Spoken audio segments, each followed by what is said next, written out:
In the world of crime, the most powerful witness is often the one that never speaks. It can be a single thread of fabric discovered in the sterile quiet of a forensic lab. Under magnification, a lone blue fiber clinging to a gray wool coat tells a story of contact, a silent testament to a time and place the naked eye would have missed. This is the language of quiet evidence. Every detail has a voice if you know how to listen. Layers of paint scraped from a bumper can reveal a car's hidden history of damage and repair. The fracture lines and shattered glass point to the direction of impact. On a forged check, the ink pools where a hesitant hand pressed too hard, betraying the forger's doubt. Even a warm receipt from a corner store can hold a thumbprint, while the echo in an emergency call can distinguish a tiled bathroom from a carpeted room. When the timestamp, the echo, and the physical trace all agree, a confession is no longer the final word. The truth is already there. Sometimes a complex investigation hinges on a single mundane object.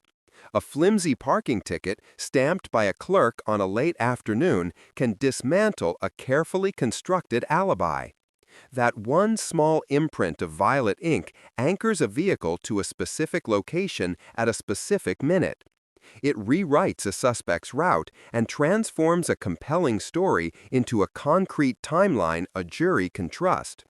When time is fixed, speculation gives way to fact. This pursuit of measurable proof forces us to confront our own perceptions. On a rain-slick street, a security camera records a person's stride. Analysts measure the cadence, the dip of a hip, the flare of a foot. They compare it to years of other footage, and suddenly a long-held suspect is ruled out.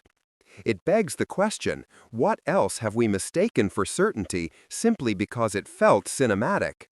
Our own minds can mislead us, causing us to see the villain we expect rather than the patterns that are actually there.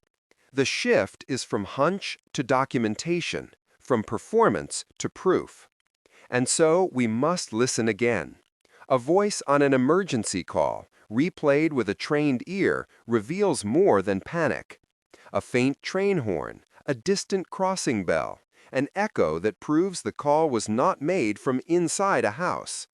Map those sounds, and the entire scene shifts 2 blocks. A new window comes into view, a different neighbor becomes relevant, and the search grid tightens. This is more than a technique. It is an ethical duty. The final moments of a victim's life deserves accuracy, not conjecture. In a world of roaring news cycles and instant judgment, these quiet reversals matter more than ever. They remind us to slow down, to listen closely, and to seek the small truths that carry the greatest weight.